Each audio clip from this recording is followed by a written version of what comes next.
Okay, our text this morning is in Genesis chapter 37, reading verses 5 through 8 and then 18 through 28.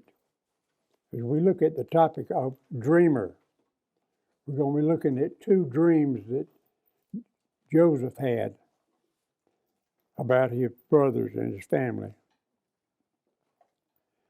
Verse 5. Now Joseph had a dream, and he told it to his brothers, and they hated him even more. So he said to them, "Please hear this dream which I have dreamed. There we were, binding sheaves in the field. Then behold, my sheaf rose up and also stood upright. And indeed your sheaves stood all around and bowed down to my sheaf." And his brothers said to him, "Shall you indeed reign over us? Or shall you indeed have dominion over us?" So they hated him even more for his dreams and for his words. And then verse 18. Now when they saw him afar off, even before he came near them, they conspired against him to kill him. Then they said to one another, "Look, this dreamer is coming. Come therefore, let us now kill him and cast him into some pit, and we shall say some wild beast has devoured him. We shall see what will become of his dreams." But Reuben heard it, and he delivered him out of their hands and said, "Let us not kill him." And Reuben said to them, "Shed no blood, but cast him into this pit, which is in the wilderness, and do not lay a hand on him, that he might deliver him out of their hands and bring him back to his father." And so it came to pass, when Joseph had come to his brothers, that they stripped Joseph of his tunic, the tunic of many colors that was on him. Then he took him and cast him into a pit, and the pit was empty. There was no water in it. And they sat down to eat a meal. Then they lifted their eyes and looked, and there was a company of Ishmaelites coming from Gilead with their camels, bearing spices, balm, and myrrh, on their way to carry them down to Egypt. So Judah said to his brothers, "What profit is there if we kill our brother and conceal his blood? Come, let us sell him to the Ishmaelites, and let not our hand be upon him, for he is our brother and our flesh." And his brothers listened. Then Midianite traders passed by. So the brothers pulled Joseph up, lifted him out of the pit, and sold him to the Ishmaelites for 20 shekels of silver. And they took Joseph to Egypt. The author of a 14th century preacher's manual wrote that envy was the most precious daughter of the devil, because it follows his footsteps by hindering good and promoting evil. Now, this author might have noted that envy has a twin sister called malice. And when they both get together, they're trouble.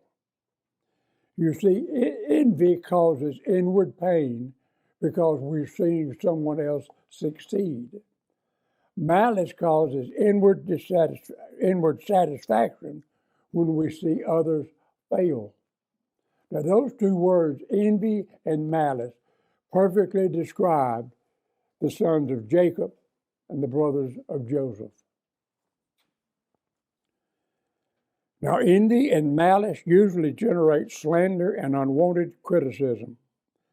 And when these two sins hide behind the veil of religious zeal and self-righteousness, the poison that these two things produce is even more deadly. British comedian Max Beerbohm said, "People who insist on telling their dreams are among the terrors of the breakfast table." And this brings up the question, should Joseph have told his family the dreams that he had? Perhaps this was just another evidence of his adolescent immaturity. because the two dreams that Joseph had, there's no way they couldn't help but irritate his brothers and his father. So let's begin with verse 5. Sometimes the very young and the very old lack tact and restraint. Joseph had a dream, and he spoke plainly and with no restraint. Joseph had a dream, and he spoke his mind plainly and with no restraint. And after telling the dream, his brothers hated him even more. But even if he had never said a word, and even if he had never told them about the dream, they still hated him. Why? Well, the father Jacob had not even attempted to hide the fact that Joseph was his favorite son. He exacerbated the situation further by giving Joseph an ornament, colorful robe to wear. This kind of arbitrary love reminds us of Jacob's marriages. Can you imagine being the first wife of Jacob, Leah? Remember that from the day of her marriage, she knew that Jacob's heart belonged to someone else. It belonged to her sister, Rachel. But we can't really sympathize too much with Leah after the dirty trick that her and her father pulled on Jacob. Remember, Jacob thought he was marrying Rachel, and he woke up the next morning to find out that he had married Leah, her sister. But it's this kind of favoritism that destroys families. Now, we're still moved by the story of the cruelty of Jacob's resentful sons to their brother Joseph. One writer says it is not easy to find a parallel in history to the cruel intentions and to the cruel conduct of Joseph's brothers. I mean, where can you find 10 brothers who hate and plan to kill another brother? It's unthinkable, isn't it? This was a brother whose amiable qualities deserved their warmest love. He was a brother who tenderly loved and was in the very act of showing that love to them at the time when their fury broke loose on him and they attacked him. Now, Joseph put himself through a lot of trouble. His father told him, "Go and find your brothers and see how they're doing." He wandered all over Canaan looking for those guys. So he had to have loved them, to have done that for them. But they took advantage of that love to wreak their hatred upon him, as if they had been devils in flesh and blood rather than the patriarchs. Now, dreams were important to people of the Near East. Both kings and commoners used dreams as a means of understanding the future and to determine actions that they could take to determine the positive outcomes in the future. Many of Israel's neighbors had religious officials specifically dedicated to the interpreting of dreams. And we find that in both the Old and New Testaments, God used dreams to communicate with people. And so, apparently oblivious, either that or he was unconcerned about his brother's hostility, Joseph told his brothers about a dream that he had. Granted, the original Hebrew indicates Joseph used a polite form of address. When he got ready to tell them, he says, "Please, hear the dream I have dreamed. There we were in the field, binding sheaves of grain in the field. Suddenly my sheaf stood up, and all of your sheaves bowed down to my sheaf." He's more or less telling them there's going to come a day when you guys are going to recognize that I'm somebody special, I'm somebody important, and you're going to bow before me. And that happened, didn't it? Now, the meaning of this particular dream needed little interpretation because it foretells of Joseph being elevated in power and prominence over his brothers. And as the sheaves bowed to Joseph, the dream foretold that his brothers would bow to him as well. This was not a subtle dream. It was a bona fide prediction of a glorious future of Jacob's son, Joseph. Now look at verse 8. This verse refers to the brothers' hatred for the third time. Look what they tell him. Are you really going to reign over us? Are you really going to rule us? The use of these two terms, reign and rule, both coupled with the word really, emphasizes their incredulous tone. They didn't believe for 1 minute this dream was going to come true. I mean, he's the younger brother. He's not the youngest brother, but he's right next to it. And so they're incredulous that Joseph could even begin to think that he's going to rule over them. Now, the text does not state what Joseph intended, but it does state their reaction to what Joseph told them. When he tells them the dream, they had already hated him. Now they hate him even more. As if one dream was not enough, Joseph has another dream. It's very similar to the first dream, but in this dream, his mother and his father also bow down before him. This makes his father mad, and he ridicules Joseph for this dream. Now, verse 11, which was not in our text, says that Joseph's brothers envied him. Remember, envy here means ill will occasioned by another's good fortune. It involves superiority in the one envied and resentment by the person who envies. Envy can be terribly destructive. The book of Proverbs, chapter 14, says, envy rots the bones. The book of James tells us, where you have envy and selfish ambition, there you find disorder and every evil practice. Now, the chief reason here is that envy is an angry resistance to God's decrees. Joseph didn't just dream this up on his own.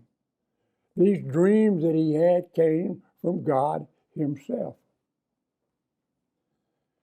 And so it is ultimately resentment of God here and the hatred of God, not so much to Joseph. This is the essential issue in the matter of Joseph's dreams.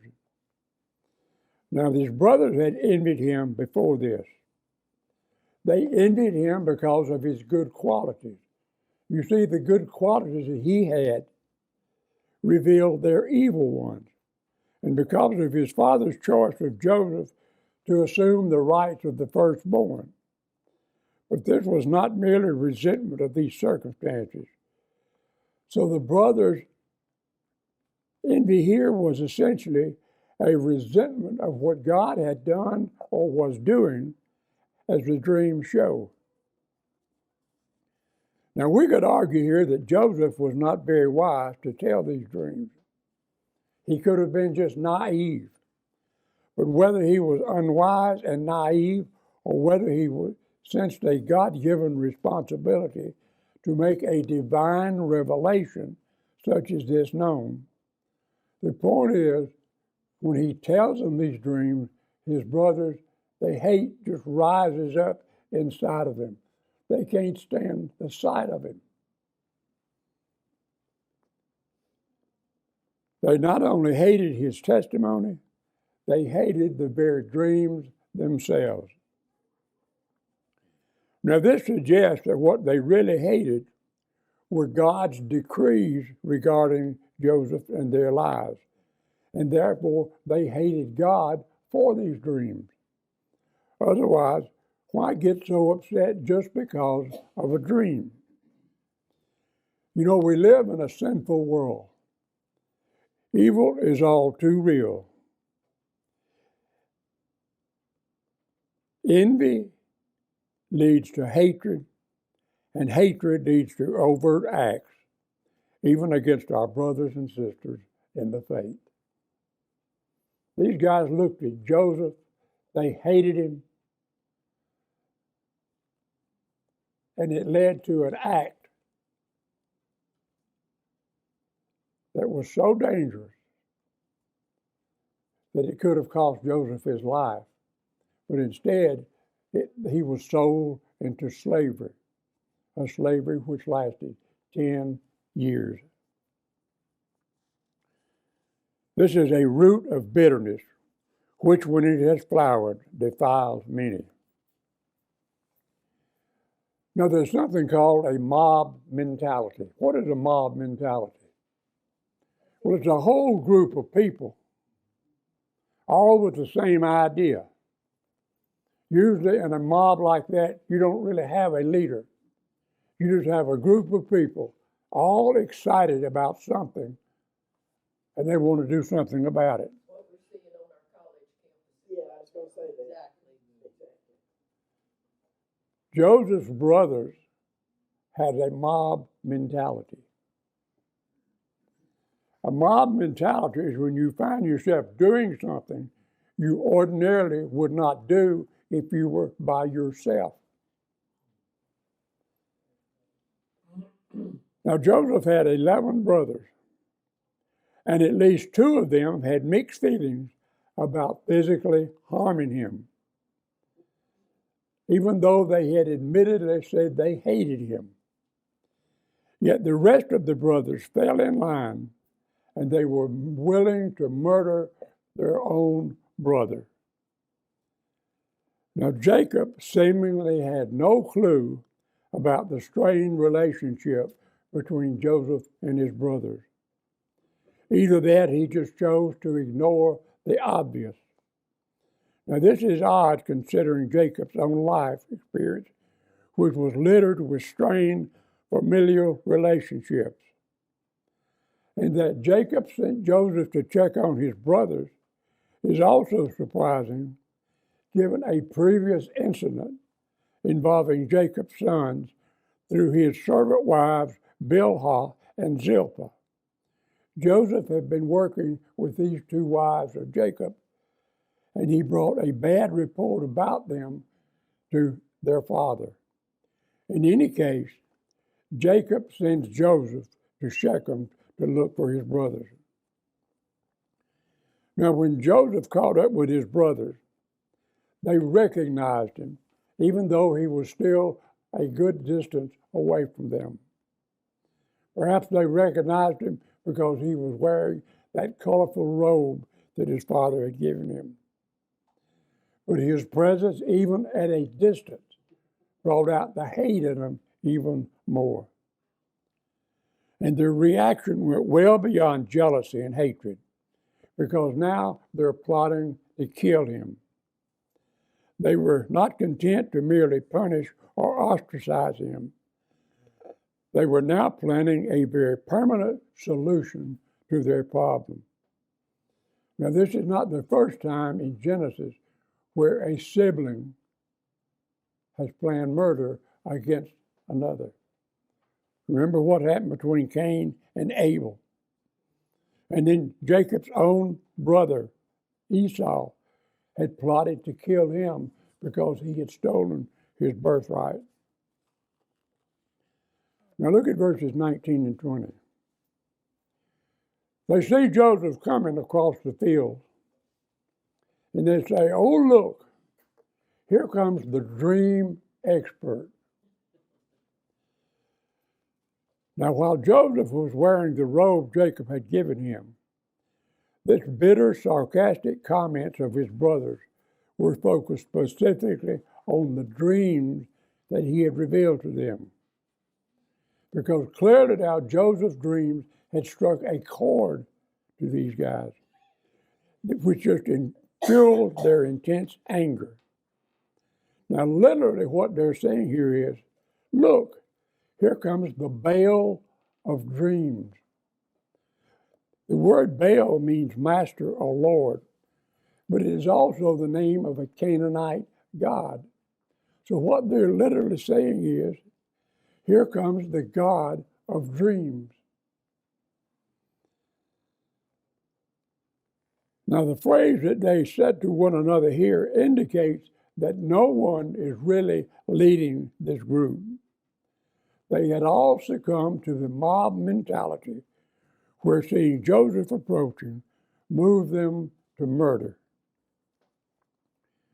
Now, their plot here is to kill Joseph, throw his body into one of those pits that were common in that area, and forget about him. Now, two of these brothers, Levi and Simeon, were already murderers. Remember, these two guys wiped out an entire town. They killed all of the men in Shechem. So killing somebody else wouldn't matter too much to these guys. They had wiped out an entire town or village. But all of the other brothers were complicit with what Simeon and Levi did. Now, the word pits that they were going to throw Joseph into refers to wells or cisterns. A well is a natural source of water, while a cistern is a man-made underground reservoir hewn out of rock that's used to store water. Now, the term for pit here can be used literally or figuratively. Psalm 7 refers to the pit of wickedness. The grave is also referred to as the pit. Now, these brothers naturally assume that once they kill Joseph and throw him in this pit, his body is never going to be found. And their cover story would be that he was killed and eaten by some vicious animal. Now, the intent behind the brothers' plan was revealed by their own words. Once we do this, now we're going to see just what becomes of his dreams. We'll fix it so those dreams can't come true. If we kill him, we'll never have to bow down before him. But their actions moving forward now are going to be the means God is going to use to make Joseph's dreams a reality. Now, verse 21 here is interesting.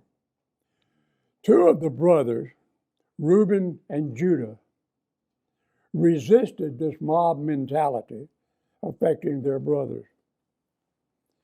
Reuben, who was the oldest of the brothers, had heard enough of their plans, and he tries to save Joseph from them. So he advised the rest of them, let's not kill him. Let's not take his life. Now, the Hebrew term here for life is the word nephesh, and it literally means soul. In the Bible, a person does not have a soul. He is a soul. Nephesh is also used to refer to the mind, the will, the emotions, and even the very breath every living being possesses. Now, Reuben, who was the eldest of the brothers, had a very checkered past. He had slept with his father's concubine, Bilhah, and apparently Jacob never forgot about that. It was a source of shame to him. And at the end of his life, when Jacob is blessing all of his sons, instead of blessing Reuben, he cursed him. But at least in this case, Reuben acted like the firstborn of Jacob in seeking to protect his youngest brother. And so Reuben continues to intercede. Don't shed his blood. Just throw him into a pit in the wilderness, but don't lay a hand on him. You see what Reuben's plan is. I'll come back later. I'll get Joseph out of this pit, and then I'll take him back to his father. That's noble of him, isn't it? Now, while the other brothers had planned to kill Joseph and then throw him into the pit, as we said, Reuben's plan is to come back later and free him. Reuben is the only brother who demonstrated compassion to both Joseph and Jacob. Now, as will be seen in the following verses, Reuben's position as the eldest brother apparently carried some weight with the rest of them. This particular pit that they're going to throw Joseph into was in the wilderness in the middle of nowhere. Now, in just a moment, Joseph's life is turned completely upside down. He goes from being the favorite son of his father to being a slave sold into bondage in Egypt. Now, while God would providentially use these events for the good of thousands, if not millions, at the time, it must have appeared to Joseph as if God had completely forgotten all about him. He had abandoned him. Now, when Joseph gets to where his brothers are, three things happen in quick succession. They grab him, they strip his robe off of him, they take him and they throw him into a pit. Now, this is the second mention of the long sleeve robe Jacob had given to his youngest son. And while the robe would later serve a purpose, in the brothers' plan to deceive their father, here by ripping this robe off of Joseph, it has taken away the privileged position he has in his father's eyes. Now, the empty pit or cistern in the wilderness was a perfect place to stash Joseph until they could figure out what to do with him. And it's most unlikely that Joseph would ever be found again. Now, their next action demonstrates just how callous they were in regards to their brother's fate. Having thrown Joseph into an empty, waterless cistern, they sat down to eat a meal. Their disregard for their brother's plight and well-being is astonishing. Here they are eating a meal, possibly even laughing and joking, while Joseph was imprisoned in a pit without food or water. Now, sometime after they had sat down to eat, they looked up and they see a caravan of Ishmaelites coming from Gilead. The Ishmaelites were descendants of Abraham's son Ishmael. And seeing the caravan, Judah all of a sudden has a great idea. Hey guys, it's not going to benefit us at all if we just kill him. Why don't we benefit ourselves by selling him to these traders? Then we can make some money off of the deal. Now, both of these brothers, Reuben and Judah, referred to Joseph's blood. Blood and life are closely connected. And as previously mentioned, after the flood, God instituted a penalty of death for any person or animal who shed a person's lifeblood. Now, whereas the plan of Reuben was to place Joseph in a pit and then return later to rescue him and reunite him to his father, Judah's thinking seems more connected to dealing with Joseph in such a manner that it was advantageous to all of the brothers. They're going to gain something by this. There would be no gain by murdering him.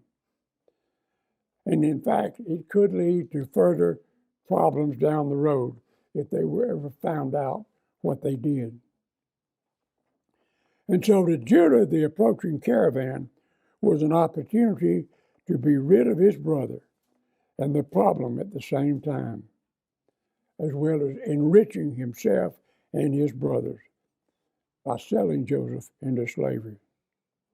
Do you suppose that made those brothers sleep better that night? I doubt it. Now, laws against kidnapping and selling a fellow Israelite into slavery would later be spelled out by Moses and was punishable by death.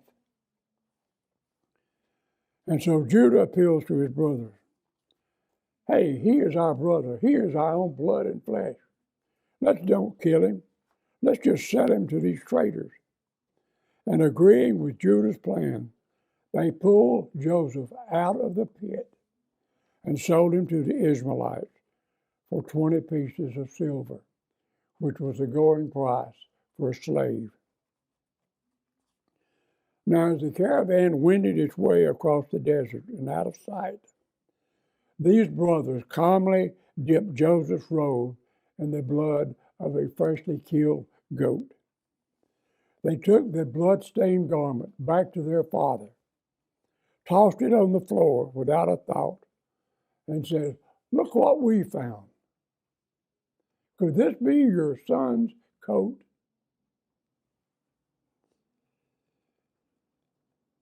Not could this be our brother's coat, but could this be your son's coat?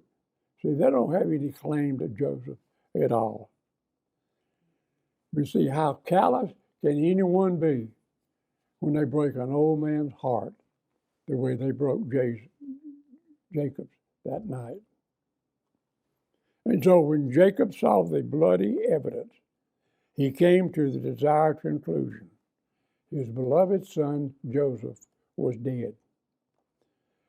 That's just one more deception, one more act of hatred in a family that's filled with both.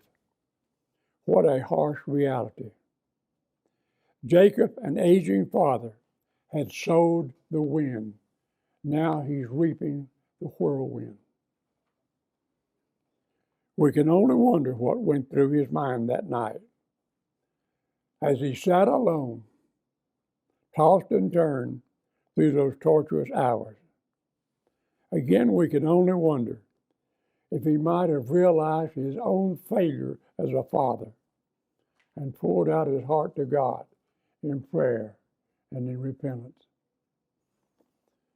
And that's the story of Jacob being sold into slavery. It gets better next week, believe me. Any questions?